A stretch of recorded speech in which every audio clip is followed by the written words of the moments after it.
나와 상관없이 자본주의라고 하는 건 시스템이 늘 개발이 되고 업그레이드 그렇죠. 돼요. 맞아요. 우리 아이폰을 봤을 때도 아이폰이 업그레이드 된 계속 주기마다 계속 업그레이드 되잖아요. 맞아요. 근데 우리 뇌는 어때요? 업그레이드 우리가 의도적으로 시키지 않으면 절대 알아서 업그레이드 되는 건 아니에요. 맞아요. 오히려 그러니까 업그레이드보다 오히려 후퇴를 해요. 아, 그렇죠, 예. 그렇죠. 믿음도 그렇고 활발한 어떤 그 우리 강아지를 제가 키워보면 아는데 이제 강아지도 1년, 2년까지 엄청 막 이제 되게 빨라요. 성장이. 그러니까 되게 뭐라고 하지 민감하고 막 다니려고 아, 하고 동작이. 뛰려고 하고 막 그래요. 근데 어느 순간 음. 이게 강아지도 할아버지가 되는 거예요. 할머니가 되는 거예요. 쉽게 신체 에너지라는 예, 물리적인. 그래서 저도 강아지 키우다가 얼굴만 어? 봐도 아, 얘 나이가 좀 많네. 얘 동작만 봐도 얘 나이가 많네. 이게 어. 보이는 거예요. 아. 근데 우리 인간도 어. 나이가 계속 먹으면서 음. 액티비티에 대한 부분들을 잘 못하다 보니까 음. 아무래도 이게 뇌가 후퇴한 거예요. 아. 예, 이게 성장 아니면 후퇴지 가운데는 없어요. 우리 인간은 이제 돈을 벌려면 돈을 유지하는 건 없다는 거예요. 돈을 유지한다는 건 결국엔 후퇴한다는 거예요. 그렇겠네요. 무조건 성장해야 돼요. 근데 성장하는 게 음. 되게 피곤할 것 같지만 그렇지 않아요. 예, 그래서 지금 단절되신 분들은 저는 그냥 이렇게 조언을 계속 하는데 내 자신한테 투자하세요.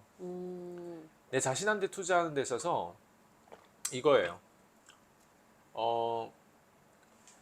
나보다 좀 더 빨리 간 사람, 나보다 좀 더 경제적으로 좋은 사람, 나보다 좀 더 아는 사람, 그런 사람들과 관계십을 맺잖아요. 많은 것들이 혼란이 올 거예요. 왜냐하면 단절됐기 때문에 정보가 갑자기 들어오기 시작하거든요. 그러면 정보가 갑자기 들어온다는 건 사실 엄청난 건데 사실 이 행위 자체가 쉽지 않다는 거예요. 저는 이 행위를 뭐라고 표현하냐면 레버리지라고 표현해요. 예. 저 같은 경우는 부동산을 좋아해요. 제가 부동산을 좋아하는 이유는 다른 거 없어요. 레버리지예요. 예. 부동산이라고 하는 돈을 내가 넣었을 때 부동산에서 돈을 예를 들면 1억 벌고 3억 벌고 10억 벌고 하는 건 내가 비즈니스에서 돈을 1억 벌고 3억 벌고 10억 버는 거랑 달라요. 맞아요. 다르죠. 부동산은 되어진다고 할까요? 비즈니스는 되어지는 게 없어요. 내가 의도적으로 그라인딩 해야 되는 거예요. 예, 의도적으로 내가 핫소해야 되고 의도적으로 내가 싸워야 되고 의도적으로 내가 관리도 들어가야 되고 의도적으로 내가 끊임없이 아이폰을 개발하듯이 코드를 개발하듯이 끊임없이 내가 고민하고 24시간 이 머리를 돌려야 돼요. 예, 늘 긴장 상태에 있어야 되는 거죠. 비즈니스 구축한다는 게 쉽지 않아요. 우리가 영업을 해보면 아마 나올 거예요. 영업하는 데 있어서 어쨌든 사람하고 접촉하는 것도 쉽지 않아요. 맞아요. 예. 내가 20대 접촉하는 거랑 30대 접촉하는 게 다르고요. 그리고 내가 안다라고 하는 것 때문에 또 접촉하는 거에 있어서 우리가 몰랐을 때는 다 접촉하면서 어때요? 운이라고 하는 그 운의 영역하고도 많이 노출돼요. 근데 내가 조금 아는 것 같잖아요. 내가 박사학위를 땄어요. 내가 석사학위를 땄어요. 내가 좀 아는 것 같잖아요. 내 아는 선에서 접촉하는 것도 내가 스스로 머리로 다 계산을 해요. 아, 이런 거 접촉하지 말아야지. 이런 사람을 만나지 말아야지. 근데 그런 사람은 언제 어떻게 터질지 몰라요. 돈은 어디에 있냐면 관계십에 있거든요. 근데 우리가 영업을 하면 어때? 무작위성에서 많은 것들을 경험하잖아요. 근데 학벌이 높은 사람들은 무작위성에 경험 안 하려고 해요. 안 하려고 학벌이 하죠. 높은 사람들은 뭐 안전성으로 이제 교수가 되거나 아니면 위상이 있는 어떤 그런 일들만 하려고 하거나. 근데 제가 이런 얘기를 해서 또 어떤 사람들은 아, 이게 나랑 무슨 상관이야 이럴 수도 있는데 그냥 한마디로 얘기하면 레버리지를 써야 되는 거예요. 제가 지금 부동산 레버리지가 어떻게 보면 와닿지 않을 수 있는데 사람을 레버리지하는 거 좀 와닿을 수 있을 것 같아요. 예. 기업이 직원들을 고용하는 것도 레버리지예요. 근데 직원의 입장에서도 기업에 들어가서 월급을 받는 것도 레버리지예요.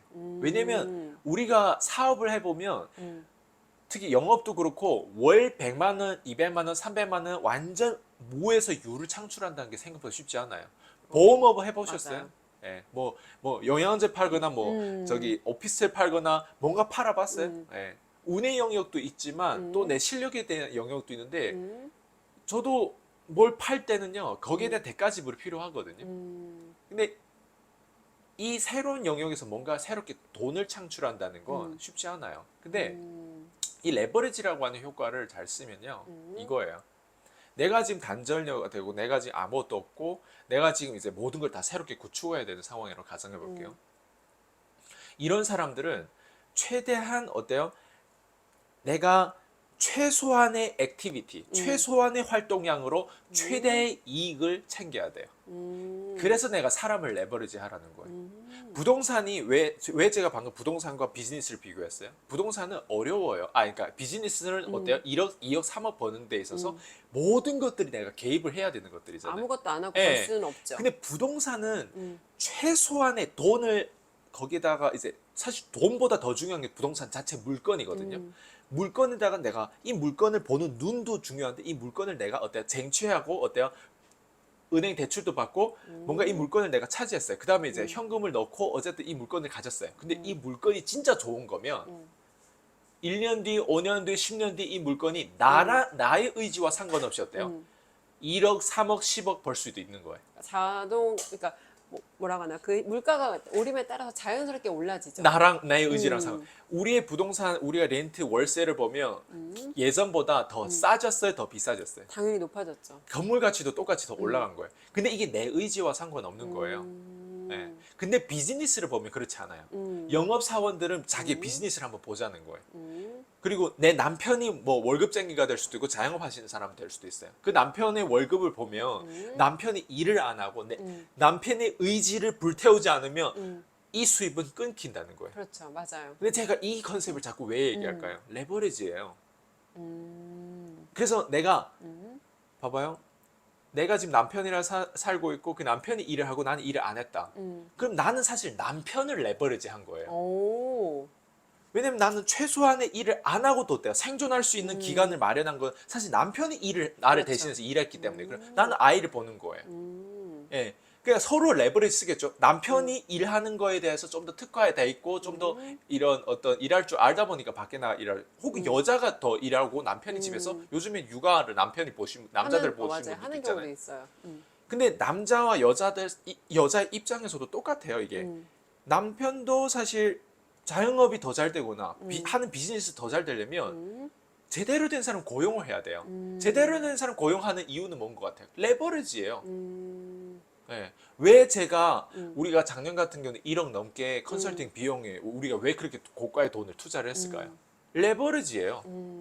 레버리지가 없었다면 우리가 과연 쉽게 책도 냈을까요? 레버리지가 없었다면 우리가 과연 쉽게 뭔가 이런 우리가 지금 아는 거를 과연 지금 저는 13년이라고 하는데 13년 동안 저보다 나이가 훨씬 많으신 분들 이거를 모르는 사람 되게 많아요. 제 입장에서는 맞아요. 돈 몇 푼을 주고 어때요? 그 사람들이 아는 정보들, 자산가들 아는 정보를 레버리지 한 거예요. 레버리지 하다 보니까 빠른 물고기가 된 거예요. 내 사이즈와 상관없이 내가 금수저인지 흙수저인지 상관없이 어때요? 내 배경과 상관없이 내가 외국인이에요. 아직도. 한국에서 아직도 F사 피자. 그럼에도 불구하고 어때요? 레버리지를 잘 썼기 때문에 한국 사람들이 돈 되는 언어를 배우고 마케팅을 배우려고 브랜딩 하려고 하고 콜드콜 배우려고 저한테서 한국말 배운다는 게 말이 돼요? 말이 되지는 않지만 이게 그런 일이 일어나고 레버리지예요. 있죠. 왜냐면 일반 사람들이 한국에서 살아가는 그 삶살이를 보면요. 누군가를 의도적으로 레버리지 안 썼어요. 그냥 어설프게 부동산 사면은 뭐 돈이 된다라고 그 정도 수준의 레버리지 뭔지는 의미를 조금씩 사전을 찾아보면 알겠지만 레버리지를 그렇게 공격적으로 메타인지를 딱 높여가지고 내가 이 레버리지한 개념을 정확히 유튜브 레버리지예요. 도구잖아요. 맞아. 아이폰 나한테 레버리지. 아이폰이 없었으면 나는 지금까지 이 돈을 못 벌었어요. 줌이 없었으면 난 지금까지 이 돈을 못 벌었어요. 레버리지예요. 디지털이 없었어요. 인터넷이 없었으면 지금까지 내가 이렇게 알려졌을까요? 레버리지라는 거예요. 그러니까 이게 이 레버리지 효과를 잘 알면 근데 단절녀한테 내가 아무것도 없는 사람한테 과연 이 개념이 왜 중요하냐? 그래서 결혼 잘해야 된다고 표현을 하잖아요. 남자도 똑같아요. 여자를 잘 만나야 된다. 레버리지 때문에. 직원들 고용 잘해야 된다. 레버리지 때문에. 내가 지금 아무것도 없는 상태에서 새롭게 다 배워야 되는 상태인데 사람을 어때요? 사람한테 잘 배우면 멘토를 잘 따르 멘토가 레버리지라는 거예요. 잘 따르면 결국엔 어때요? 경단녀는 됐지만 사람을 잘 만남으로 인해서 정보가 많이 들어오면서 힘들긴 하지. 왜? 레버리지 쓰는 게 쉽겠어요. 그 자체도 어때요? 부동산처럼 그렇게 되어지는 게 아니라 모두 다 어때요? 의도적으로 내가 끊임없이 싸워야 되는 부분들 있잖아요. 맞아요. 레버리지 쓴다고 되어지는 건 아니에요. 레버리지 의도적으로 쓰려고 하려고 해야 되고 또 레버리지에 대한 부분들 또 다음 넥스트 레버리지는 뭐고 넥스트 레버리지는 뭐고 이 부분을 다 캐치해야 되는 거죠. 그래서 계속 내 자신한테 투자라고 하는 거는 관계십에 투자해서 레버리지 효과로 내가 그동안에 40년, 50년 살면서 몰랐던 정보를 빨리 자산가들과 가장 공격적으로 많이 접한 사람들하고 어때요? 접점으로 연결돼가지고 거기에 일부가 되라는 거예요. 네. 그게 제가 드리려고 한 조언이에요. 네. 결론적으로 그러면 그런 것 같아요. 이분이 사실은 그동안 살면서 알아야 되는 걸 알지 못하고 이 나이가 되도록 그냥 사신 거잖아요. 네. 근데 결국은 돈을 번다고 하는 거는 내가 뭔가 해야 될 일을 해야 되고 알아야 될 것들을 알아야지만 돈을 벌 수 있잖아요. 그래서 대표님께서 주시는 조언은 결국 얻어야 되는 건 관계심. 그리고 그걸 위해서 나 자신에게 먼저 시간과 돈을 투자해라. 이렇게 좀 정리를 해보면 맞아요. 될까요? 좋습니다.